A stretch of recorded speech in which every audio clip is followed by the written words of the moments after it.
world generally, there's very few things that it's like a direct linear cause and effect, you know? So it's like, it's totally cumulative that you have to be out, like going out 3 or 4 nights a week for me is kind of what I consider part of my job. Whether it's supporting other artists and showing up or going to someone's birthday party. I mean, these are things, and they're totally enjoyable. That's the other thing. Once I realized that this is a legitimate part of my job, I'm really enjoying it. And I think what happens, you have to take the advertising part seriously. So whether it's on a blog, a mailing list, or using your artists to access through their networks to send it out, and paying attention to what kind of show is really going to be current right now. Like what kind of show is not being behind it needs to be seen. And then learning how to write, you know, like a, I don't know the word I'm looking for, it's like a press release that really kind of like makes that very clear. Because people are out there looking. You know, writers don't want to write about something. Like they are looking for new things. And it might take a number of times for your name to pop up, whether it's through artists, whether through other curators, through curating in gallery spaces and not-for-profit spaces. And eventually someone's like, oh, you know, I've seen her name pop up a few times, I'm going to go check it out. I mean, it is not easy to get people to come in and stuff. I mean, it just isn't. Yeah. Any tips on, I know we were talking about residencies, how you get a residency or what seems to work? Any advice on that? Tips are on how to get residencies and what's worked for you in the past in terms of applying for them. This is just really quick, but my advice is to look at people who have gotten it recently during the past 5 years and research them and see sort of like what are the commonalities and if they're local, do a studio visit with them and ask them, you know, I know people who have gone to residencies who it sounds great from afar, but they got there and they're like, I don't know what I'm doing here. Like this is totally, and they're stuck there for 6 weeks. And it's like, you know, so it's like, again, like your time is incredibly valuable. Like you should be aiming for the things that are a match for you. You know, the goal is not to try to change the world to suit you. There's enough pockets in our world that are looking for you for what you do, and it's really just, it's better time invested to figure out which one's an easy match.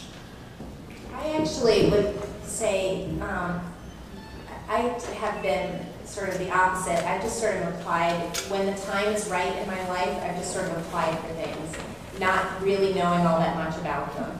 And I found that some residencies are better than others for me, and it has everything to do with the people who happen to be there at that moment. And it has very little to do with the surroundings or the space, even though those are really nice. I mean, I went to Yaddo last summer, and Yaddo was a pretty up there, prestigious for me, thinking residency. And I met some really great people, but I actually am I had a less good time in terms of connecting with people than I did at some other residencies that maybe aren't quite as well known or established. And again, it just had everything to do with who the people were. And I also think, you know, you can just sort of send your stuff out there and you have no idea, you may get lucky. I mean, in terms of like there being a kind of connection necessary to get into something, I mean, I think actually that isn't the case most of the time, especially with residencies. It's just they happen to look at the work and they happen to like it, and it happened to work with that particular committee of people reviewing slides or images that year. And I strongly recommend, you know, some residence program.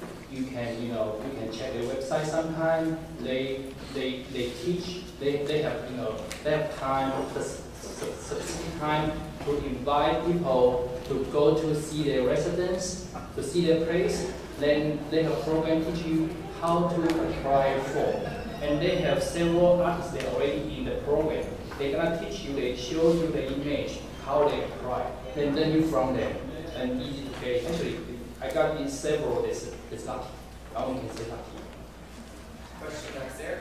Yeah, how closely do all of you guys follow trends? So if you see that everybody's using hot pink, do you guys say, well, I'll use hot pink too, just to sell work? I think the answer is no. I mean, yeah, you just have to think really, really long term about your career. And doing something like that, it's almost like discounting an entire year.